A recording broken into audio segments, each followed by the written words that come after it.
Hi guys, I'm re-recording this intro after the game because I screwed up my mic settings. So this is going to be a 3-player game between me playing Ghost Plants and 2 hard AIs playing Steampunk Wizards and Ninja Pirates.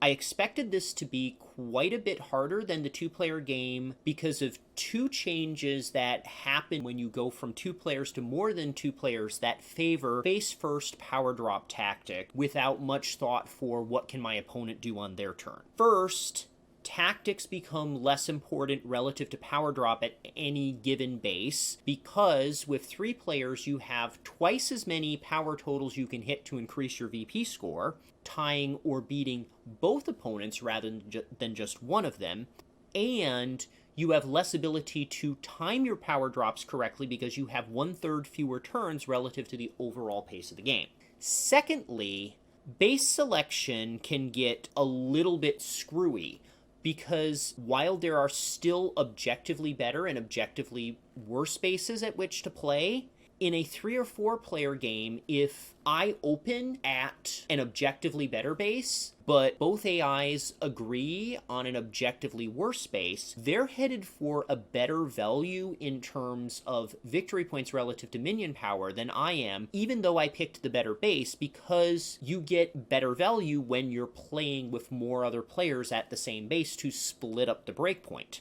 Even on a 4-2-1 base, which is almost as first place centric as we get, if you're getting 4 victory points for 20 power alone, that's a lot worse than if 3 players play 12, 6, and 3 power each to hit a total of 21.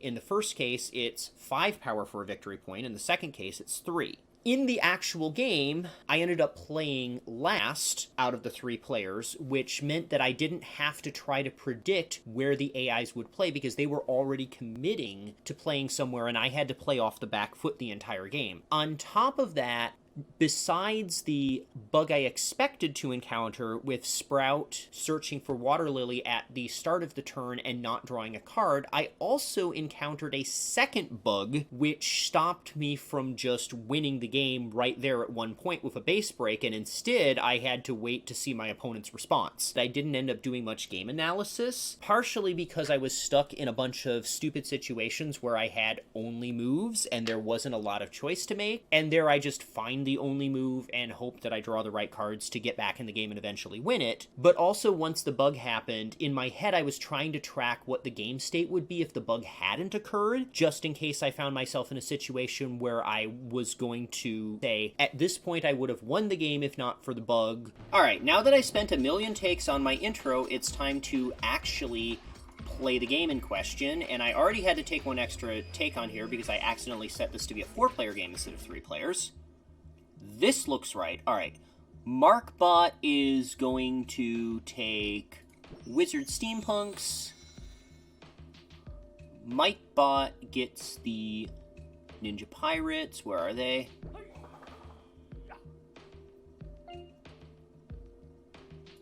I have a feeling I'm going to be playing third, too, which is a significant disadvantage.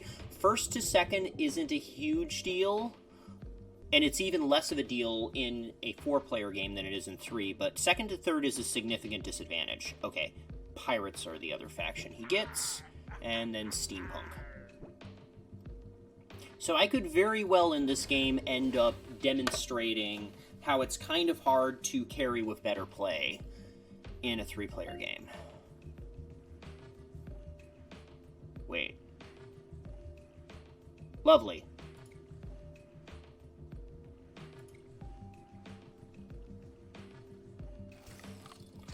Okay, so I'm playing last. Why? Why would you not blow up the other minion? That was just frustrating. Okay.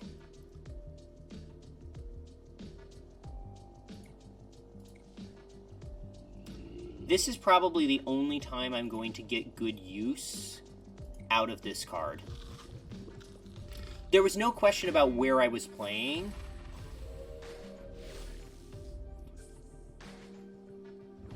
My hand was just very tied.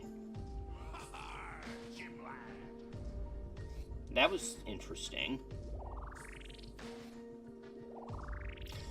The only thing I could really do is guarantee second place and not falling behind too much, because that's a very explosive base. Central Brain is a very explosive base, and I was playing last, so I was behind on tempo the whole time. All right, let's take a look at what am I looking at here. Mushroom Kingdom is nice.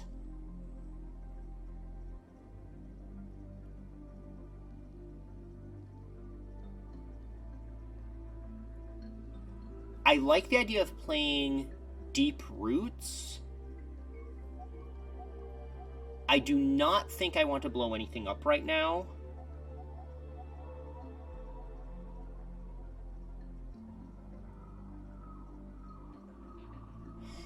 So I can't usefully move the mechanic here because Markbot has Zeppelin. And honestly, I don't want to move the Ninja Master.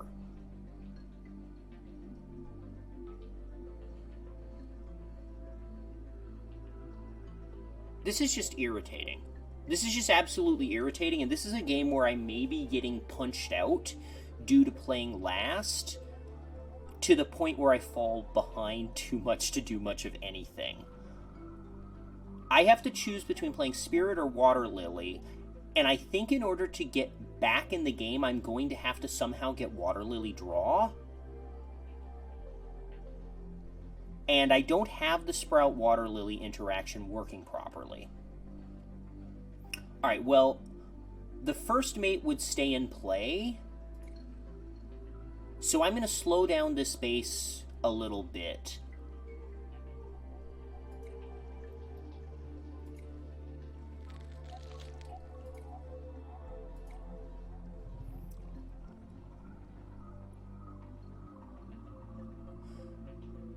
Okay, minions may not be moved or returned to hands from any base where you have a minion.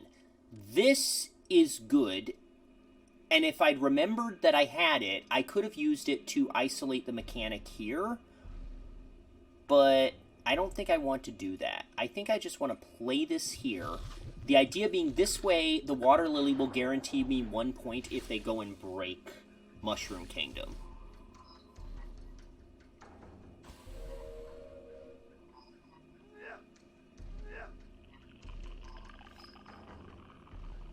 Yeah, okay, so I'm getting my 1 point the only way I could have gotten it.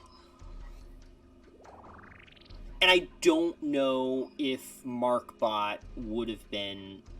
I'm sorry, I don't know if Micbot would have been smart enough to move my minion away if it was possible, but I didn't want to risk it. So let's search my deck.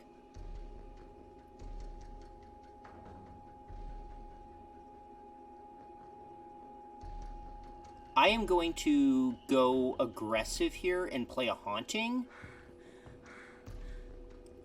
And go down to 0 cards in hand at end of turn, so I stay at 2. Do I want to overgrowth something? I don't like overgrowth against the Ninja Pirates. It just seems really dangerous when I'm going to be dealing straight off the top of my deck. So I think the card I need to keep is going to be Deep Roots.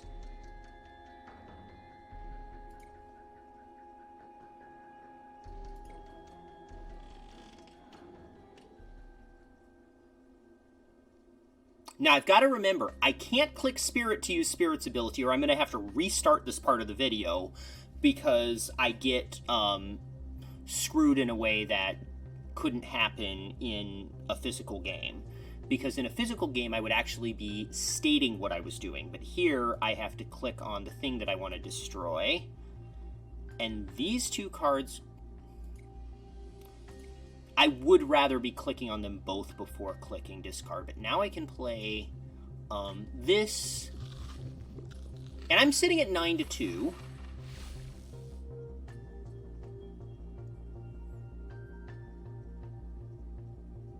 So if I'm going to get back in the game, it's going to be here.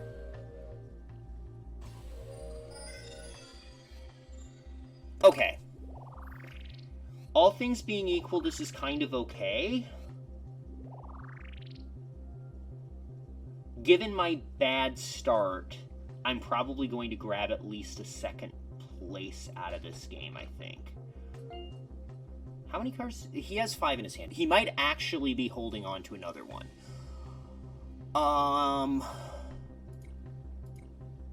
I've been on the back foot so much this game. That Ghostly Arrival is really nice. Assuming my opponent's...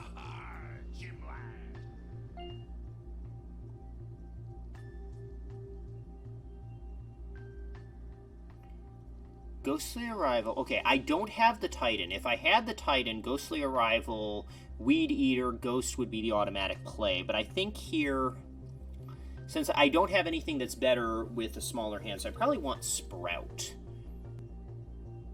Okay, this is MikeBot, who's the player in 3rd place. MarkBot is the one behind, so I need to push this space hard. So I've got 8 here. All right, let me think about this. 8 to 6. It is true that if MarkBot can make either 6 or 7, I would be fine with 8. Oh, but since I'm trying to win something that's going to make me discard my hand anyway, I need to get my useful cards out of my hand now. And so let's get the Sprout here. And go to 10 power. This is going to look like... Wait, what?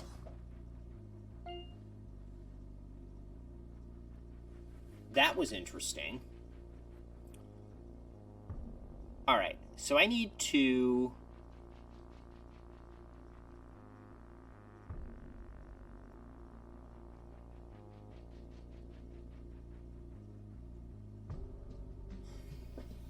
So if I win this space... If I fetch a Spirit, I can clear that for free. 11 to 6.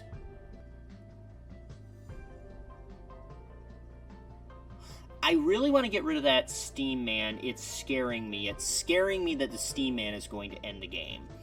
But I think I just have to search for Spirit.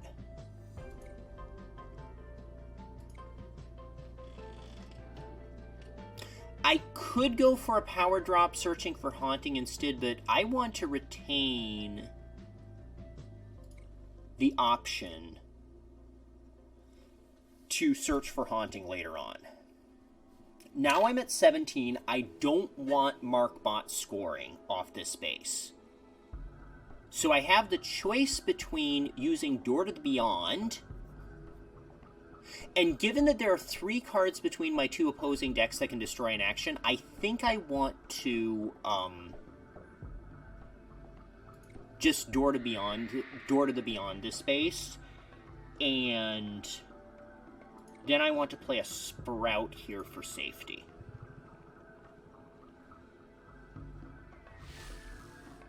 Wait. Oh my god.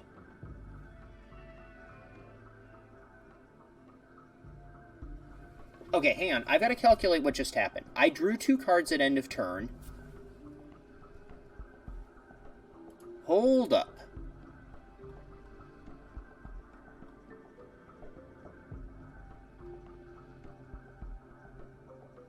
I played Sprout. My turn ends, and I draw 2 cards. So, during the base break phase, I had 2 or fewer cards in my hand, which meant I had 17 power, and this means I've run into a bug. I should have won that base before my end step. So we now know that Door to the Beyond does not work correctly, and I need to report that as a bug. That's incredibly frustrating.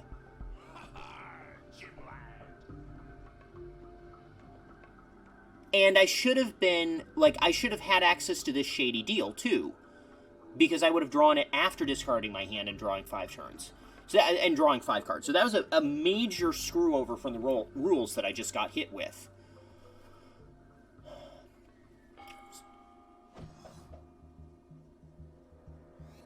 Okay, so I have a Water Lily and a Shady Deal in my hand that I didn't have, and Markbot has 2 fewer victory points than are displayed.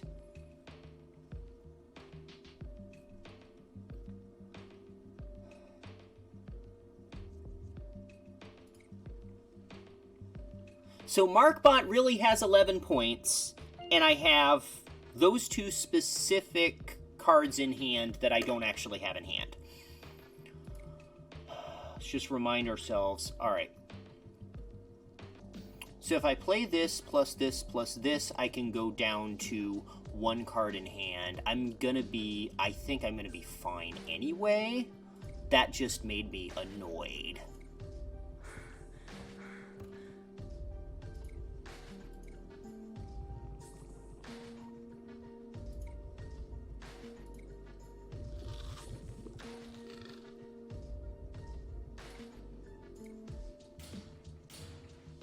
Well, at least that worked.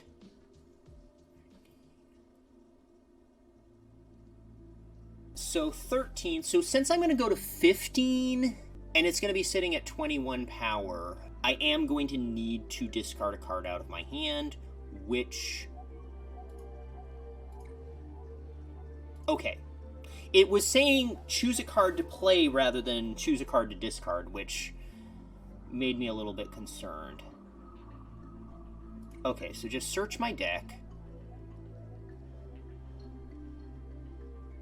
I don't have an action play, so I need to search for this.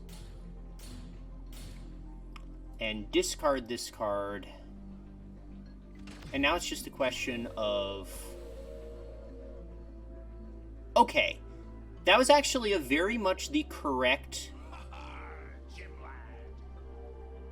Okay. The correct play for him.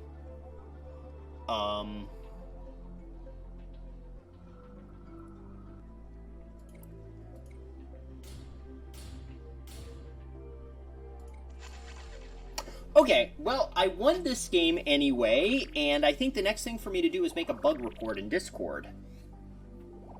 And at least there's video evidence for this one, so someone can see exactly what happened.